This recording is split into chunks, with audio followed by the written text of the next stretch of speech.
The worst has happened and that I wasn't recording for the past 10 minutes of me talking to myself, but that's okay. At least I checked. So I'd like to say, welcome back to Long Winded. We really appreciate you here. We are so grateful you keep coming back time and time again. I truly cannot believe it.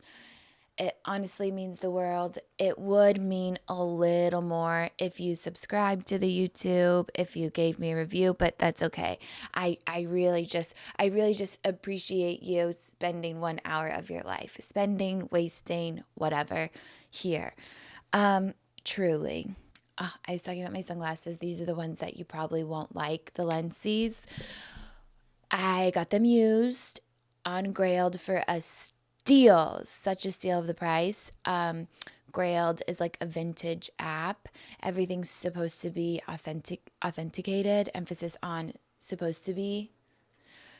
Given the price, I'm a little weary of the authentication process, but that's for them to know and not me. Some things you just don't get to know, and that's okay with it. And I'm okay with it. It's like also kind of manifestation. If I will them to be true and real, then they're real. And that's for me to debate and think about and you to listen.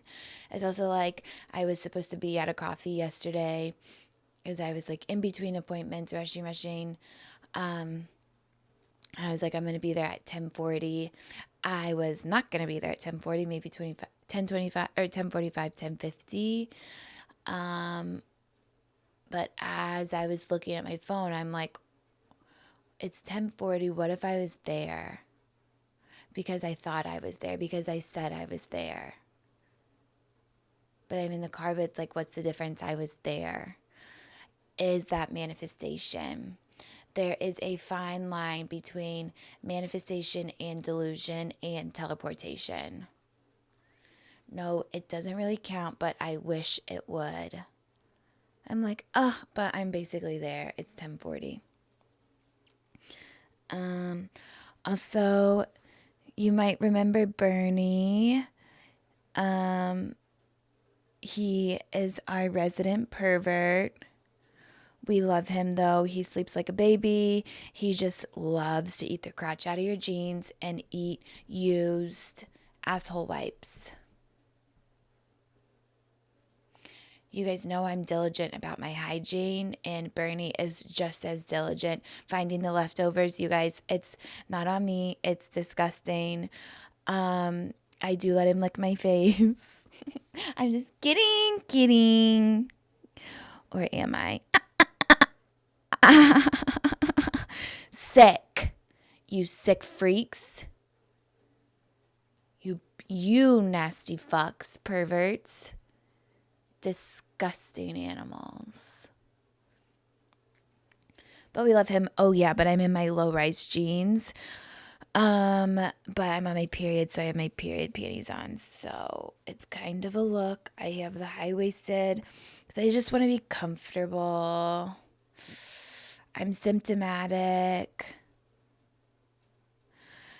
There's blood flow everywhere. There's hormone shifts. I literally cannot think straight because I'm so horny. Because of my period. And it's just a terrible place to be. It literally takes up my whole brain. It's hard for me to really operate or move around. But you take a couple Motrins, it decreases the blood flow, and then you get your clarity and your mind back. I'm no man. I can think straight and be a little turned on for no reason. It's a gift.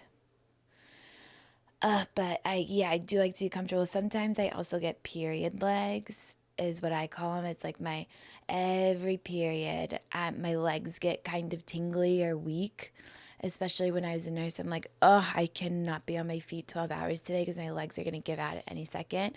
I think it's like low iron or maybe the blood rushing away from the legs into the uterus to get ready to fucking shed. It's shedding time. To get ready to keep my uterus primed up and clean and fertile as a myrtle should be. All for naught. Because I'm not interested in being fertile. I'm not interested in being a baby. I'm not interested in being a baby. I'm not interested in having a baby.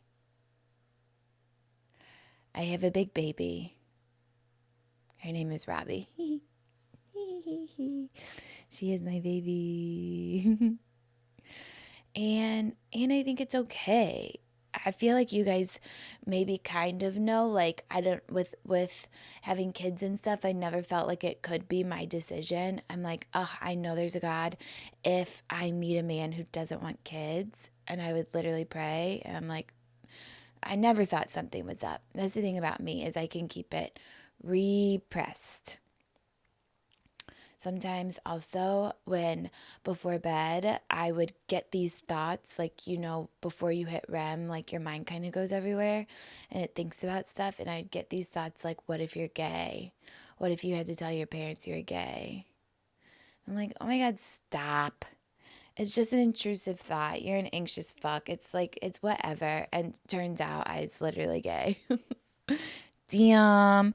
But I had similar thoughts around having a baby, and turns out there really is a God. Robbie is teaching me how to pray to Hashem.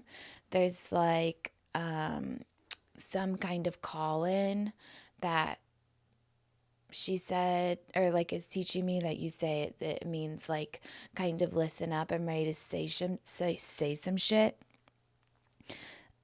But being in love honestly does make me believe in a higher power. It's like, holy shit, I literally can't believe this. It truly makes me grateful and wanting to pray. And also my journey with, like, I guess figuring out that I don't want kids. It's really nice, kind of the way it happened. And no shade to like women who want them. All my friends want kids, and I want that for them. I'm going to be the best aunt. And even if I'm not, that's okay. Yeah. But I know some people are really bored. Like, I just had Natalie on, and she was like, I just knew I always wanted to be a mom. I'm like, oh, that is honestly so special. I feel like I'm the same way with some things. You just, like, some things are so true to you. For me, I don't know if I really had that clarity on anything besides being a bad bitch.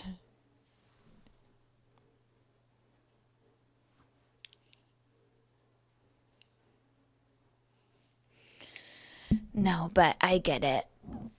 And I do genuinely believe it's something that you just, like, have, and you have. All right. Well, that was just an intro. So we've been in couples therapy, obviously, for like almost a year now.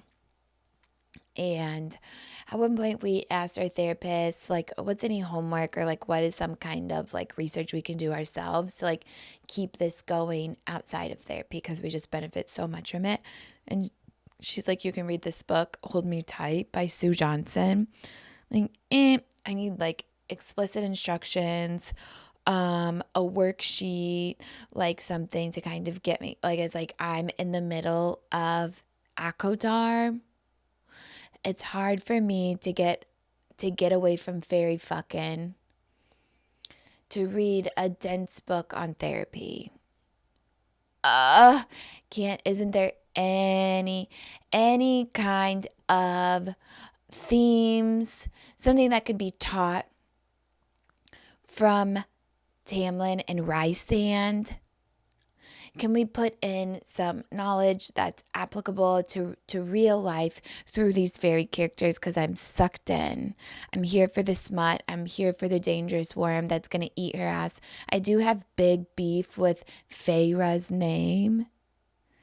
Like, but the author did a lot of good other places. But like, you settled on Feyre. First of all, too close to fairy. Second of all, does not roll off the tongue. In fact, the opposite. Like, you had to like spit it out. So I call her Faye in my head. But anyways, I'm like, I don't know if I can take a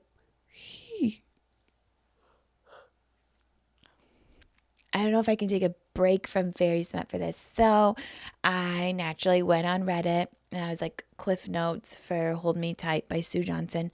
Reviews, rave reviews. I was like, oh fuck, I really do need to read this book. And then somebody linked a podcast she did. It's like a 2-hour podcast called The Knowledge Project with Sue Johnson. Highly, highly, highly recommend. Admittedly, I made it like 1.25 in. 1 hour, like 1.25 hours in. So I probably am missing a lot, but it did help kind of break down. So this is Sue Johnson invented, I'm pretty sure, emotional responsiveness couples therapy. Damn. Insert game day noises. And that is what our therapist does. So it's basically like trying to read the other person's body language, facial expressions to see where they're at emotionally. Because I think the underlying of all this, it's like our therapist is like, couples fight about sex, about finances. It's never about that stuff. I think it's just all about seeing if your partner is going to be there for you at the end of the day emotionally, if they're invested enough to care about your fluctuations in emotion. And I think it's just like being, in a very simplistic way, it's just like being seen at the end of the day. But okay, so we've benefited so much from it. So that's why I kind of want to learn about it. She opens up with this insane sentence that hits me straight to my stone cold core.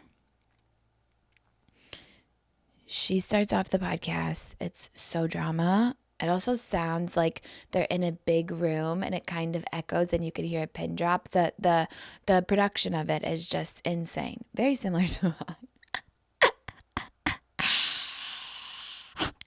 someone was like, if you could really work on your audio quality, that'd be great. I'm like, that was one episode with Robbie because she has to chew on the mic. It's like a stand-up thing. They like to be talking really close to the mic. But I was like, baby, you had to back the fuck up. And she just has like, she really projects and kind of has like, she can go into high pitches. Truly apologize, but if you'll notice, it really hasn't been an issue since. But thank you for watching. Okay, so Sue Johnson, emotional responsive. So she opens with, the way we protect ourselves in relationships backfires and becomes a prison. I have the chills all over again. You guys know my nipples are always hard. Whoopsie. But for real, I would probably keep myself in a prison, like, because of this, because I'm actually, when I read the attachment styles book and stuff, I really thought I was anxious, but I think partially, but I'm also incredibly avoidant. And so I would keep myself in a prison because not every time, now we're getting so much better. Like, I do think our year was really pivotal for me. Like, I don't know. I just think I can really trust our relationship. We've been through enough trials and tribs that I know we can like get past things. And Robbie shows up like time and time again and is always like, I want to work hard. Like, I want to be with you. Like, anything for you to be my wife.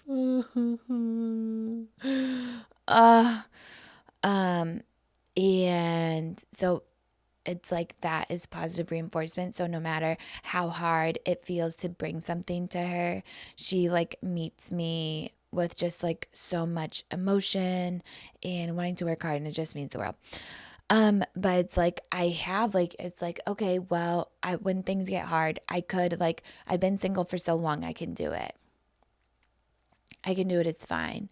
It's like, I was kind of, and not like, I feel like I do talk a lot about being in a relationship and kind of whatever, how it's going for us. But I remember when I was single, like I just wanted Con for me because it's like, what the fuck. But it also, it's nice to carry you through.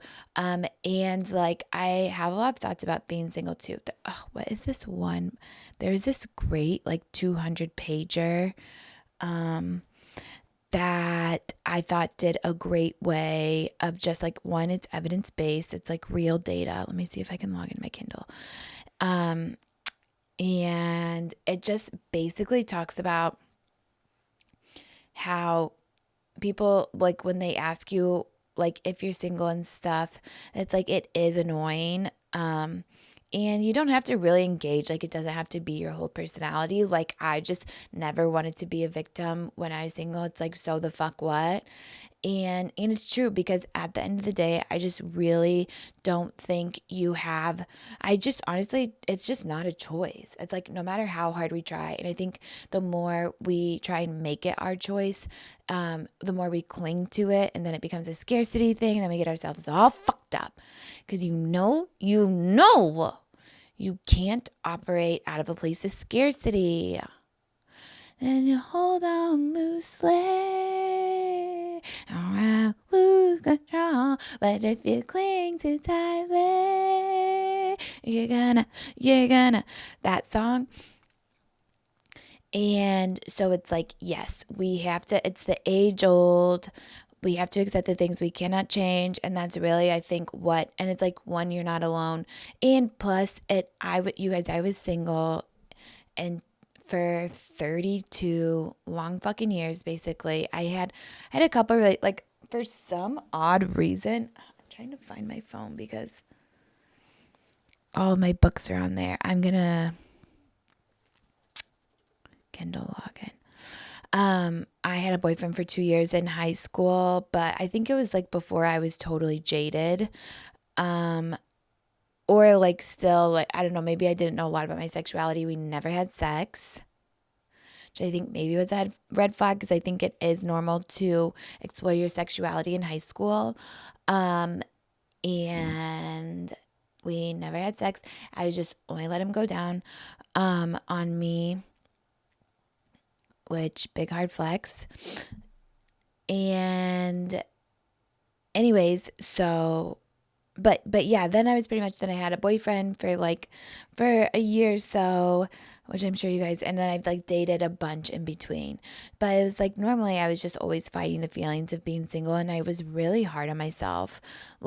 And that is, I don't have a lot of regrets, but I do wish I could relax that feeling a little bit and know that it truly is meant for everybody. And just say that enough times in the mirror until you fucking believe it. Just like gaslight the hell out of yourself until you believe it, because you're not going to believe it at first. But believe you me, it is so true. And there's lots of things to do in the meantime. And you could date multiple people. I know it's easier said than done, but I wish girls would get a little better at that. Okay, let me see. I'm really going to try and find this book. I'm going to have to cut all of this, which is so fucking annoying of me. But I don't know. I remember reading it and being like, finally something that can speak to me. Because I feel like before, it was like how to catch a man, and like, you need to do this, this, and this. You need to not have sex with them. You need to wait until the 3rd month. You need to there's like all of these rules, which I just don't think are true. I think the patriarchy has made it incredibly difficult to date, and we're not alone. And I think even like talking about it is important, but it's like we've just been gaslit into thinking that women are the problem, but like, we're not the fucking problem, and our worth does not depend on a man. It just doesn't. Depends on a woman. Just kidding. I know you guys aren't lesbians like me, and that's okay. Yeah. I do think everyone's a little gay, but I am starting to believe in heterosexuality again. When I first became a lesbian, I was like, everyone's been lying to me. If I'm a lesbian, everyone is. But no, baby, I'm just a different kind. And it's meant for me. And it's like, I think I'm pansexual. So I think the right man could really catch my ass. You'll never believe. Let me look.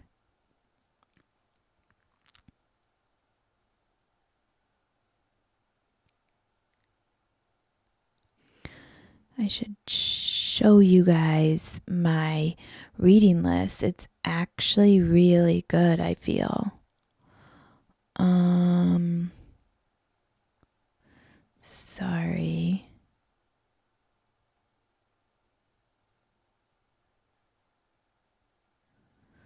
Ooh, we should all be feminist. Oh, it says I read it. I don't think so. I don't really remember that.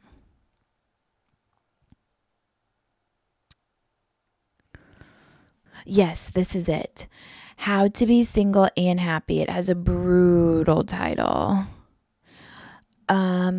Science-based strategies.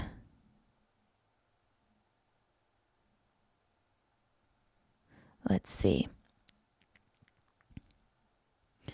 How to Be Single and Happy, is Amazon read, is an empowering, compassionate guide to stop overanalyzing romantic encounters, get over regrets or guilt about past relationships, and identify what you want and need in a partner.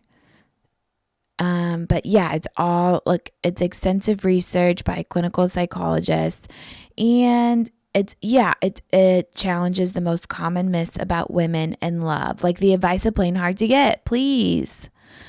So I think it's like 200 pages, which is so good for me. And it's just like no bullshit, basically. Like there's only so much we can do about it. And like we can't get down on ourselves too much. I think a lot of it just makes it complicated because our whole worth is tied to men. But I hope we can get out of it just a little. But anyways, okay. So yeah, this emotional responsiveness couples therapy, it's just like she says, I just think you guys, you have to go listen to it. She says so many good things, but you can see, like, you just have to try and pay attention to the other person's like face and emotions. And I think she's like, that's really helpful, but the key is paying attention. It's like, if you're not really paying attention, you're not even, I think it's a skill that some people just like don't have or haven't honed in on or haven't been taught. So it is like, I think there is a way to learn it though, but it's like if your partner's face changes, she's like, say something like, oh, I saw something, you do something funny with your face, like, did I hurt you, or are you okay, or I didn't mean it. It's like paying attention to like body language and stuff. And she just kind of goes on to say that she says a lot of shit, you guys, but also she's like debunking the myth of that we're not meant to be monogamous creatures. Like I've definitely been gaslit, but yeah, I love that word. I think it's great. I think when it first came out, people were like, we shouldn't be using it all the time. You shouldn't be. Yeah, we should. It's a great word. But I've been like gaslit by men into thinking we're not made for monogamy because they want to be polygamous. Hello. Fuck. But she's like, again, there's science backed proof. There's MRIs. There's all kinds of data that's like, we are actually bonding mammals. We're not lizards. We don't have a lizard brain. Maybe your boyfriend does. But no, kidding. If he's with you, he doesn't. But it's like, no wonder why we release oxytocin when we have sex. Like, that's very bonding. Like, we have so much data to say that our life is better when shared if we can get out of our own way. She's like, it can be easy, but also extremely difficult because I think we're just in our own way. We're afraid that somebody's not going to love us if we have like insecurities. And I know it sounds easier and it sounds kind of basic, but like when you're in it, it is hard to bring up at the end of the day, like, I'm insecure because I feel like I don't make as much money as you, or I feel like there's a difference of this and that, or this is something that's really been weighing on me. And it's things you think you should hide from your partner, but it's like actually talking about it and like showing your raw innards is just a way to make you become like so close. But yeah, she's basically like all of that is a myth. Polyamory has been going on for a long time. We didn't just invent it, even though we act like we did. But and it's like I'm not shaming. Like there's different strokes for different folks, and probably it does definitely work for some people. But also our brain is wired for monogamy. She says love is structured. It's not something we made up. It's how our brains work. Like, yeah, like our brains are actually wired and we do like the structure of it if we can work with it.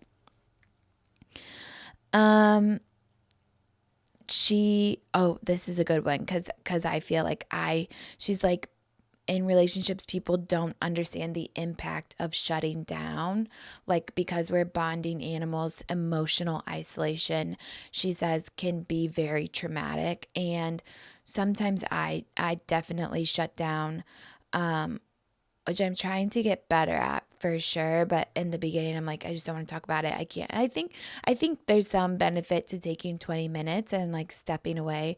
But when you completely shut down and you're not letting anything go in or out, or you're not letting your partner reach any part of you, I think it's probably traumatic for yourself because you're keeping yourself in a prison, damaging for yourself and damaging really to your partner.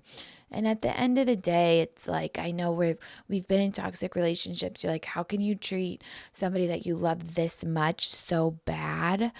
But it's like you do like really love your partner. It's just really, really, really scary to show it, but we'll have the most benefit like if we do show it and just like let others in.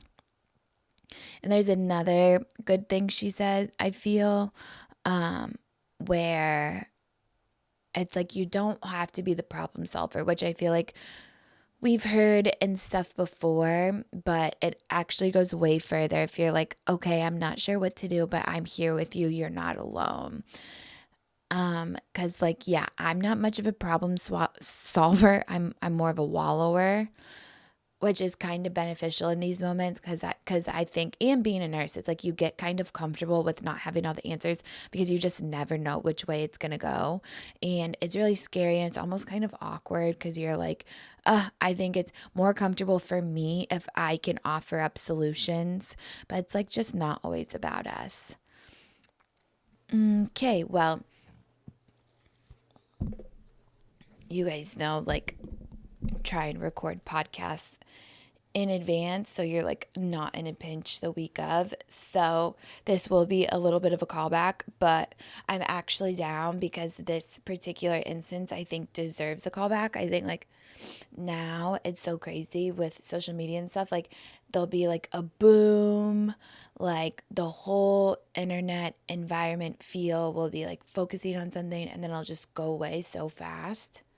I'm like, wow, it is kind of cool that we're not like harping on things, but also like, it was just like a blip in time. Like everything feels like a fever dream. But some things are meant to be remembered. And I think something that we should not ever forget about is bleach blonde, bad built, butch body. Let me try that again. Bleach blonde, bad built, butch body. Also, I don't know if I'm turning into chronically online because of my nature may work. Because I'm a businesswoman. And I want to be in the know. Things like this definitely affirm me and my wants and needs to be online. Yeah, and it's fun to like do research on like podcasts and like see kind of what everyone's up to. And this bleach blonde, bad built butch body sent me. It was so good and I have a couple takeaways. I watched this one YouTube like 5 times to try and break it down. I don't know if this is going to bore the fuck out of you, but I don't actually care. You guys, yes, I do. I deeply care. You know, I'm full of shit. But anyways, because it's like, I feel like you guys know, I am like trying to kind of become more well versed with politics, navigate my way, kind of find sources that I like, things that I like. I've never felt more connected to politics than bleach blonde, bad built, butch body. This is the call in that I've been waiting for. This is the universe luring me in. It's like, actually, Gabby, this can be a place for you. A place of empowered women, a place of shit talk, with an underlying theme of what is going on in the country today and what are we going to do about it. Because if you think about it, it is actually so fucking crazy that there's one guy with an enormous amount of power. And we won't get into the mental state of that one guy, but it's like actually wild. And it's like, I don't blame anyone. Like, obviously, we have no candidates because it's like, who wants to be the president? Narcissists, obviously.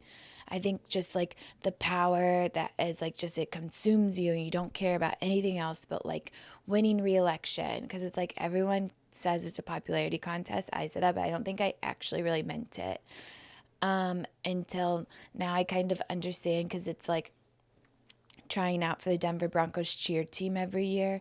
It would be devastating if I got cut, and like honestly so embarrassing, because it kind of becomes your whole persona. Not that anyone truly gives a fuck, but like your bubble is so small that you only care about yourself and you're devastated to even think about what other people would think. So it's like, if the president wasn't reelected, so embarrassing for him and for his ego.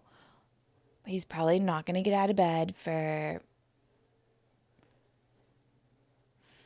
I don't know, 128 hours to 532. He's going to be bedbound for a while, eating soup twice a day, fluid overloaded, high sodium content.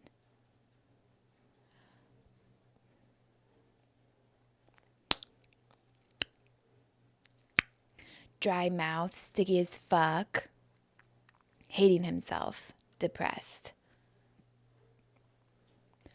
Watching reruns of Real Housewives of Beverly Hills season 1 or 2. And that's how he would get himself out of the depression. But so it's like, I kind of get it, which is why they go through crazy ass means to try and win by paying celebrities a crazy amount of money to try and get them and their following to vote for people, to try and undermine the other party, to try and do like all this. It's like, if I was a Broncos cheerleader, giving $50 to like the judges on the panel, and like, I don't even know that, but I would truly go through the depths probably, but I'd like to think I have a little more integrity. Anyways, okay, back to the so bleach blonde, bad built, butch body is happening at some type of like congressional hearing. What does that mean? No fucking clue. It's when congressmen and women get together to discuss some kind of a topic in what appears to be like some kind of legal space, maybe a courtroom. But it's like big, long desks, kind of like it looks like a college hall with these mics that you have to turn on to speak. And I do think that's an important detail a little later. You're going to come back to the mic that's being very important a little later once I get into the story. So they're having a hearing. Someone loosely tries, it feels very informal. Someone loosely tries to introduce the topic. which I think is some kind of something to impeach Biden. Let me see. There's a Biden impeachment inquiry. There's always, I feel like impeach used to be such a strong word. Like, damn, holy fuck. It's going to be the first president to be impeached. I think the first and only was Nixon, but I think he also stepped down. So, okay. What president? Which presidents have been impeached? My vote, I think, is Clinton, and I think Nixon stepped. Oh yeah, Andrew Johnson, but I don't even think impeached means, yeah, kicked out of office. Okay, but these were Andrew Johnson. I don't know what the fuck he did. Bill Clinton and Donald Trump was impeached. You guys, this is how out of it I am, but this is also why these words don't mean anything. Because if he was impeached twice, it says 2019, 2021, he literally never left the office. And now he's running again. How'd Andrew Johnson fuck up as a president? Also, there's an AI thing going on with Google, which you know what, I don't like, because it's obviously replacing jobs. I don't know how accurate it is.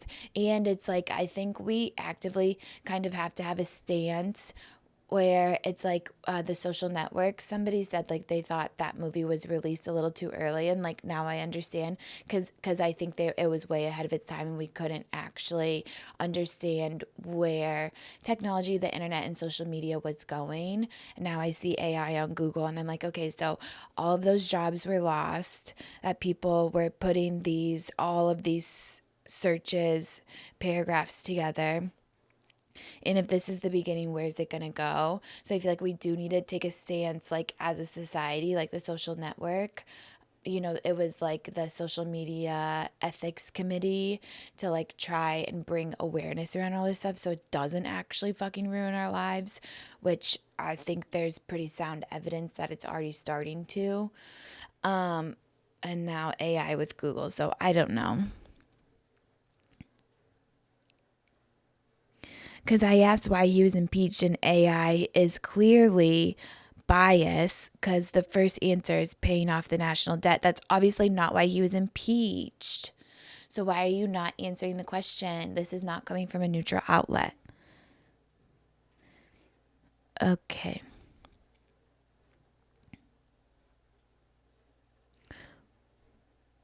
Oh, maybe because I Googled the wrong thing. Oops. Why? So he paid off the national debt, which I think is pretty sick, but I think there's probably some serious repercussions that came with that, and maybe not the best, especially if it came from our tax dollars.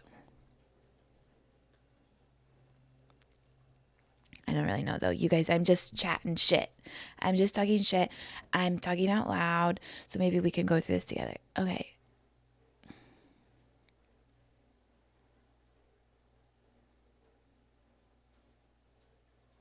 I don't fucking know.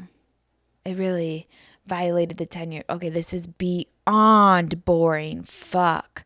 Forget I literally said anything. Okay, anyways, so they're at this congressional hearing, and these ladies are about to pop the fuck off, which is what I'm here for, actually, because I feel like, which we'll get back to it in a second, but I feel like I can finally relate to a person in Congress. So quote unquote. So it makes me want to pay the fuck attention, because these girls are just like me and you. They have a forehead full of Botox. Slay. They have their eyebrows tinted. They have eyelashes on, which is going to be a point of contention really here soon. They have their lips done. They're looking fucking good. So it's like, actually, when people are like, oh, whatever, what's she doing to her? Why do you don't need to do all this? It's like, no, first of all, you put me in this situation, the patriarchy that you made me feel like, because as a certain gender that I am, I need to look a certain way. Okay. I'm a feminist, but I'm still abiding by these norms. I don't know how that's going to change. I did kind of have an intrusive thought the other day, and I'm like, holy shit, what if I actually want to cut my hair into like a short pixie cut? Like maybe I'm hiding behind all this hair and one day I'm going to break free. But you guys, I hope that never comes to fruition. I'm going to say it. I haven't really broken free from that. And it's like, I don't think that I need to take on that battle myself. Anyways, so finally I'm paying attention. I'm relating to these women in Congress and whatever. So Marjorie Taylor Greene, who's like, I guess pretty well known to be offensive. She's like this offensive white lady from Georgia, which like I think Georgia is actually a pretty politically sound state, is what I'm gathering from no information at all. But I don't think anyone's really happy to have her around. Anyways, she throws shots. Shots are fired at Jasmine Crockett, another congresswoman who like had a question. She's like, maybe you can't see through those eyelashes. I'm like, damn, uncalled for, but we're stirring the pot. And finally, I can pay attention. This is all happening at a congressional hearing. This is what our government is and leaders are doing. And truly, I'm here for it because it's humanizing them. Anyways, AOC pops the fuck off and is like, we have to strike that, and then starts calling her baby girl. I'm like, this. And then I watched SNL Weekend Update, and they really didn't do the story justice at all, I think because it's like two men. But we truly need a reenactment of this. Please, I'm begging. I'll be Marjorie Taylor Greene. Not really. And then AOC pops off. People are just taking their tiny little spoon, stirring the pot. And then Jasmine Crockett claps back. So, is it engaging in personalities, which is something that I guess you're not allowed to do in these congressional hearings? I don't even know what the fuck that means, except that all of these people probably just have the worst personalities and no couth. To where they're like saying whatever the fuck they want. I just had a thought. They don't have any couth and they don't have any self-control. No willpower.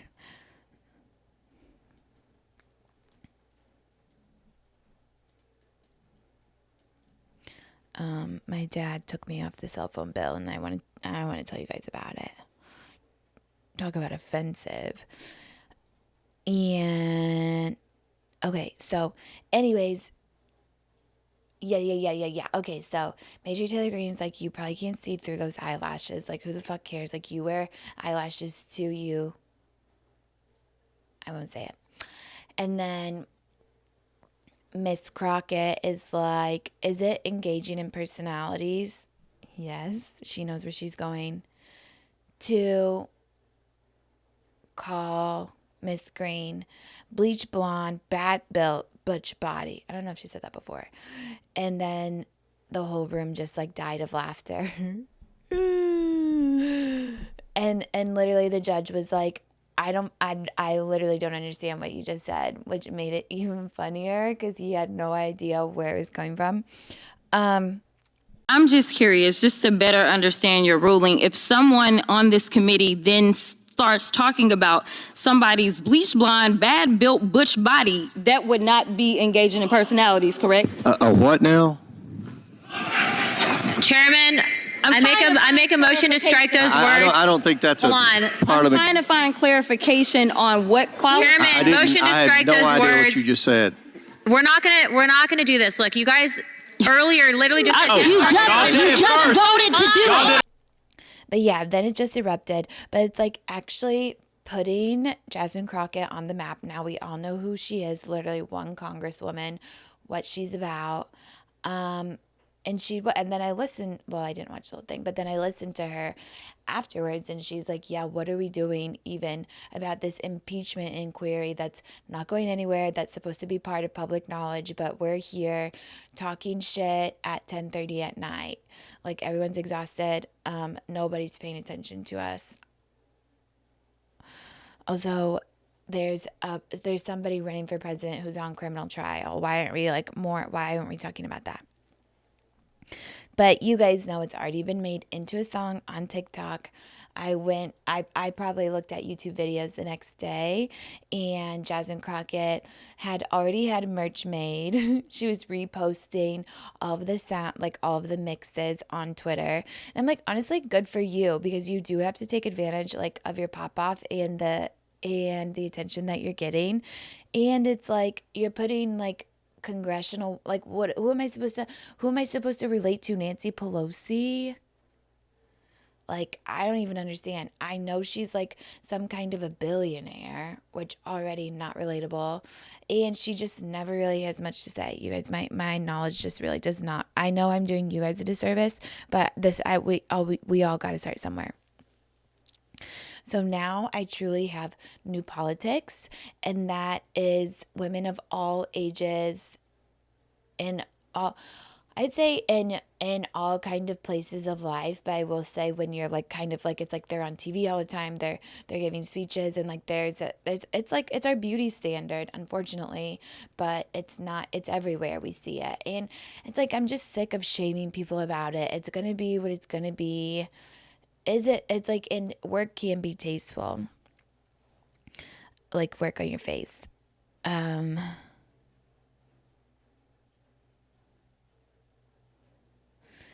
Yeah, and I think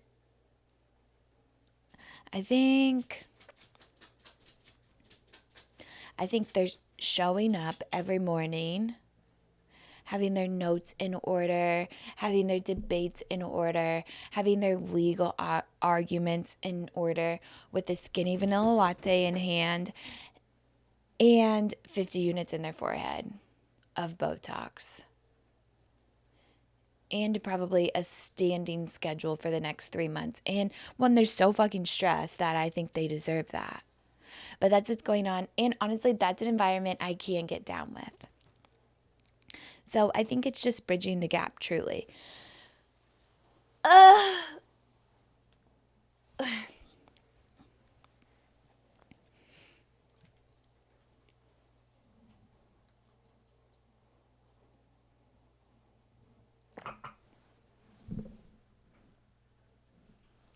Back to the phone bill.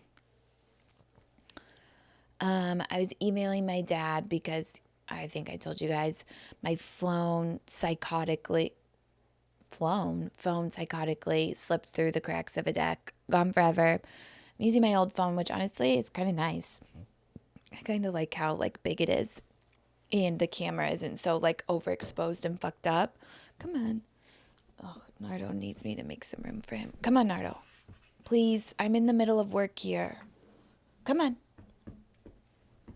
Okay.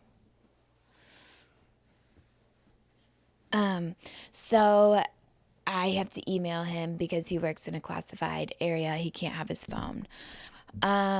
So I'm like, hey, I tried to call T-Mobile, who I know we're with, and Robbie knew we were with. She's like, I know you're with T-Mobile because you get free in-flight Wi-Fi on Delta, and I use your phone number. I'm like, babe, first of all, you never ask. I don't care. Second of all, you're not allowing me to use your Facebook Marketplace login, literally for safety and to save us a buck. We're going to move in together. We're going to have some kind of a shared financial situation. She says she's afraid to share finances with me. But it's like, I don't know if that's totally fair. And fine, you don't need, I actually don't want you knowing what I'm doing with my money. And I'm doing fine without it. I'm going to get a business manager, I think. And just, yeah, because I think it's worth like anyways. anyways, so I'm like, fine, you can judge my ass all you want. So I was like, but T-Mobile was like, this phone number has been disconnected since 22 or something. I'm like, literally, I'm looking at my phone, it's T-Mobile, but I understand there's like the this and the that and confusing. And my dad is the primary account holder because it was $35 to add a line. And I'm like, okay, just charge me every month, or I'll Venmo you or Zelle. Or he still has access to one of my accounts that I've had forever that I still keep money in. So I'm like, just like take out the money. He's like so conscientious that he's never going to take out more than allotted. He literally sends me an invoice with a breakdown. I'm like, no, I trust you. But he only charges me like every 6 months, and I'm like, do it more. But anyways, I email him and I'm like, all right, you're the primary account holder, right? Just like, so when I go into T-Mobile, I can activate my new phone. He was like, yeah. And I heard on a podcast, you're moving in with Robbie. I was like, first of all, I told you at Thanksgiving that we were already thinking about moving in together, but you're just a little too buzzed, a little too junky to make sense of it. And that's okay. We were all feeling good. We were all feeling ourselves. And he's probably just like still in a little bit of a denial. These baby girls all grown up. But he's like, I heard on a podcast. I'm like, you didn't hear on a podcast. You literally just heard what a podcast is yesterday via Joe Rogan. All you know about a podcast is Joe Rogan. All you know is the type of supplement that you have to take 5 times a day to live longer and expand your muscle mass. And what kind of squats you need to do.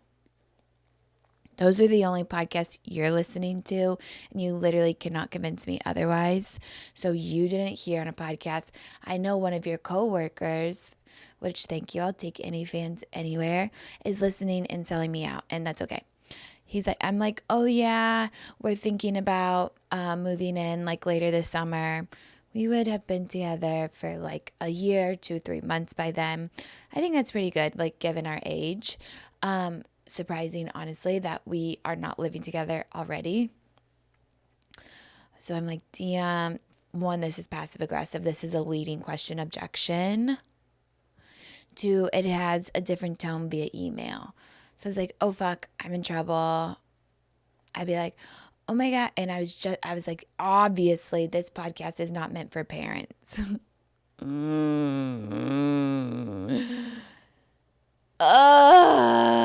Because we talk about everything.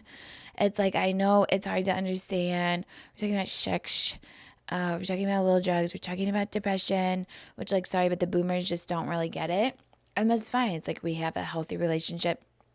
It's just like, you didn't see me at work every day as a nurse. I don't know what the fuck you do every day. Bernie's groaning. Doing whatever you do. I'm not asking why you're top secret classified. But I understand I have a platform. I knew there's always going to be a risk of this. And I'm like, oh yeah, blah, blah, blah. Typing to his email. Yeah, Robbie and I are looking at places, like nothing urgent, wink, wink. And by the way, I don't know if my podcast is really meant for you. By the way, Luvia, maybe not what you want to hear your daughter talking about. And I totally get it. It's like we're growing up. There's a big generational gap of like our generation and what we're comfortable talking about. And then their generation, which is comfortable talking about absolutely nothing. Absolutely nothing. Ha! So, and that's okay. And that's really okay. It doesn't interfere in our relationship. I'm really grateful for our relationship, and I would never, ever want to jeopardize it. So, point blank, never listen to my podcast, please. He doesn't even know where to get a podcast. And I'm really grateful for that. I hope that never changes. But I'm like, okay. And then so I send the email of Robbie and I are moving in together. He sends one back. Okay, well, I think you should get on her cell phone plan. I'm like, first of all, you don't know her. She would never let me on her cell phone plan. but rude. But I hear you loud and clear. I'm going to get off. Totally, I knew this day was coming. His excuse, we have to save for retirement. $35 a month that I pay. that I pay. So he's saving headspace for retirement, which I totally understand and I second and I support, but just tell me that. Because I'm paying you. He's like, there's extra charges from Canada. I'm like, take them, please, please, please. So I'll be losing money monthly, but also I'll be gaining peace of mind. But he's like, we want to cut down on our overhead for retirement purposes. Which again, I fully understand. I know that literally he's worked his whole life for retirement. He keeps a spreadsheet for every penny going in and out. So yeah, I think this is one less thing to log and totally fine. But it was just like interesting the way it came about. Like I heard, no, you didn't hear it, I guess. He was like upset that Robbie and I probably were moving in. And he's like, why don't you just get on hers? I'm like, you don't know the situation I'm dealing with. She literally won't even let me on her Facebook account. So, and that's okay. I told you, we should all be paying our own cell phone bill. I get it. But it was funny the way it came about. And he was like, did you watch the Tom Brady roast? I was like, yes.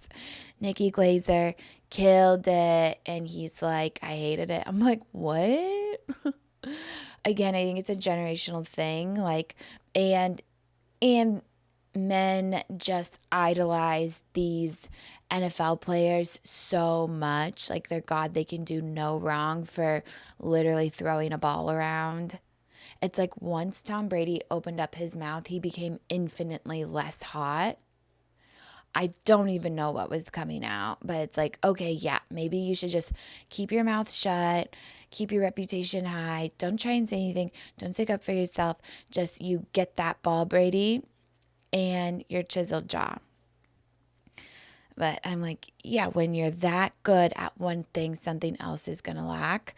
I don't know why it was so jarring. I like couldn't even watch when it came to him. But obviously my dad took it personally because he lives and breathes and loves football so much. Okay. I understand, but he was like, which is all in good fun.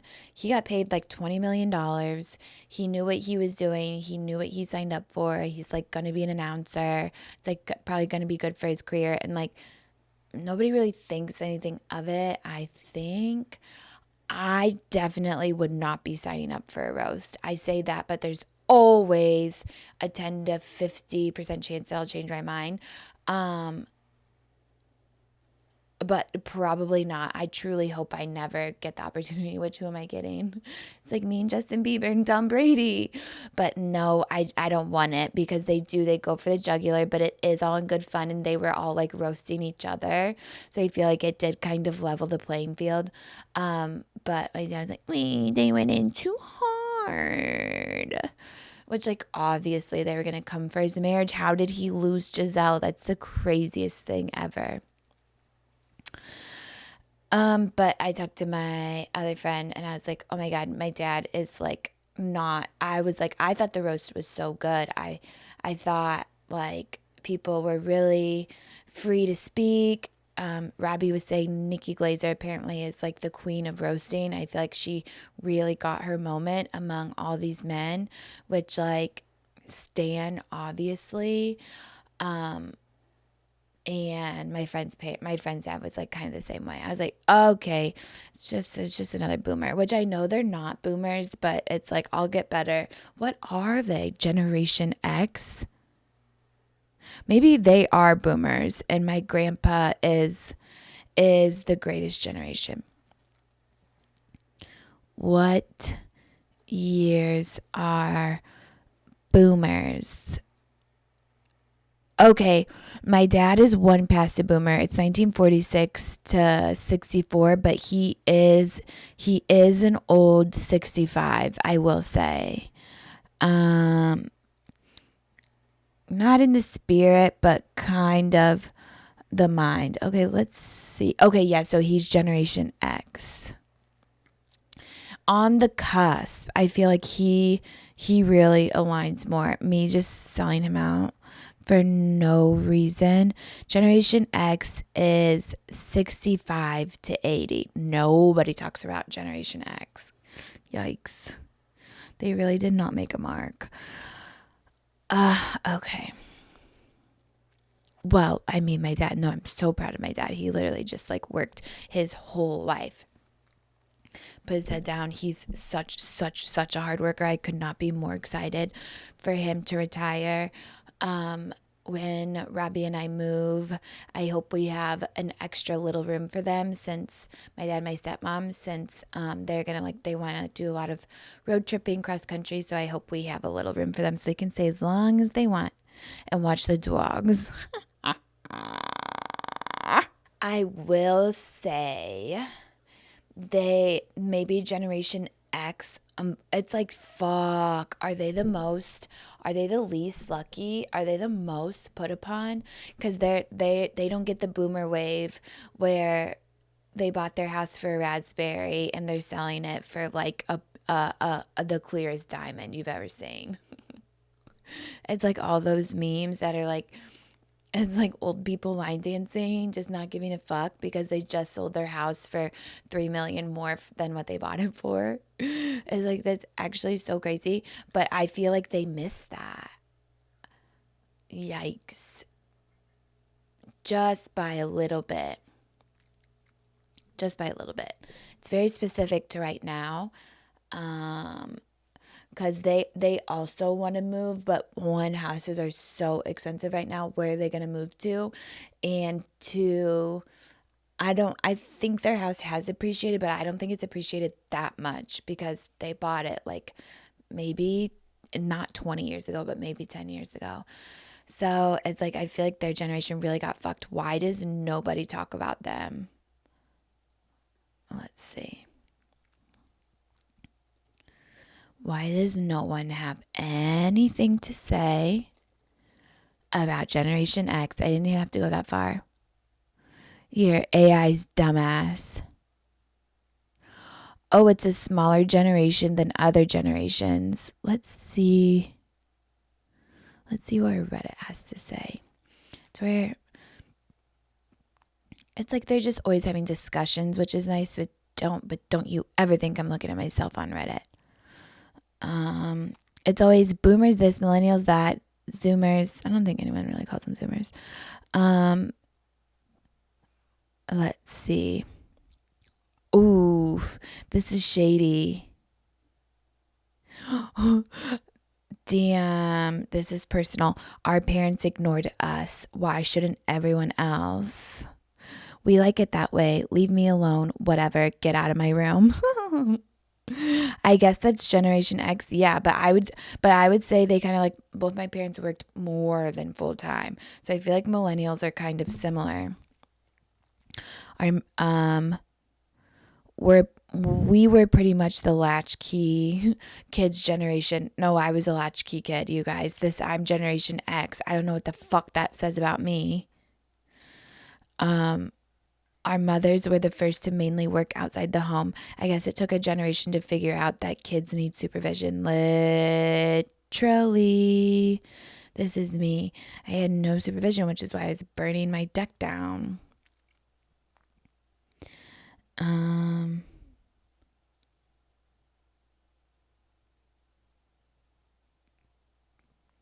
Okay. Anyways, this is all just making sense. Yeah, I feel like for such a long time, everybody just like put their head down and worked. And I think why people don't really understand Gen Z in the workplace, because they like don't want to work past 4 or 5 and demand their breaks, or like they're so entitled. It's like, no, that's actually just like a work-life balance. Like people in Sweden have been doing that shit forever. They have like 30-hour work weeks. It's like, can you even be productive 8 hours a day? I honestly don't think so. My eyes would be falling outside my head, rolling around, looking for some kind of a dark place to rest and rethink.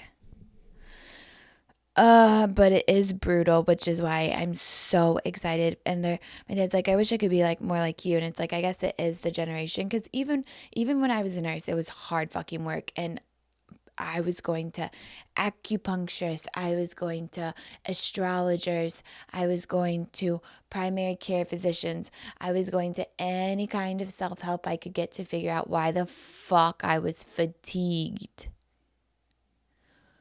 Chronically lethargic, fatigued. What is going on with me? I was overworked. 13 hours a day is a long fucking time to work. First of all, your brain needs to rest. And your body. And people like me are pretty much chronically depressed. My mind works a little slower. She's just kind of slow. She needs like a lot of sleep to process what the fuck is going on in the world and with me. Not meant for this.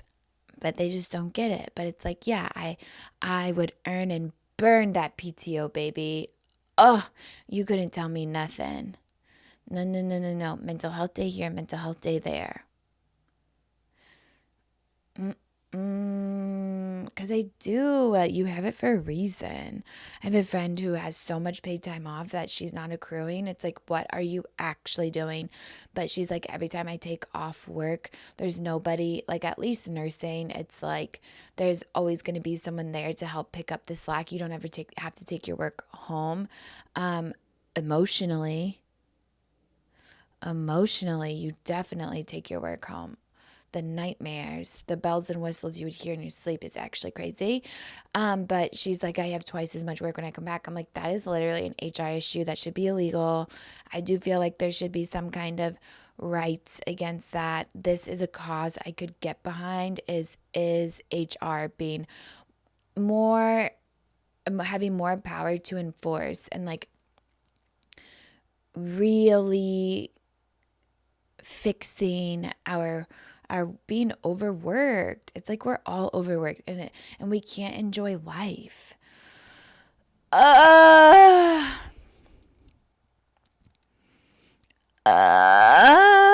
And me enjoying life is 5 hours of RuPaul's Drag Race a day. Plus, ideally, I could go to the spa 3 times a week. Cold plunge. We know cold plunging is good for us. Like, I need time. Plus, we are social people, and it's like, blah, blah, blah, not the work from home argument. I feel like it's just so overdone and like annoying, like we get it. But it's like we want social interaction with the people we choose to spend our socials with. I don't want social interaction with like Martha, who needs both her hips replaced, who is still working on the unit for God knows why.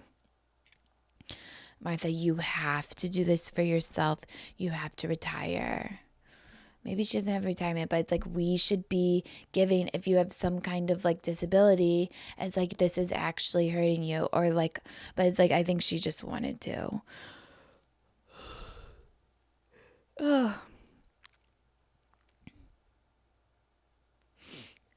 Okay, last thing here is,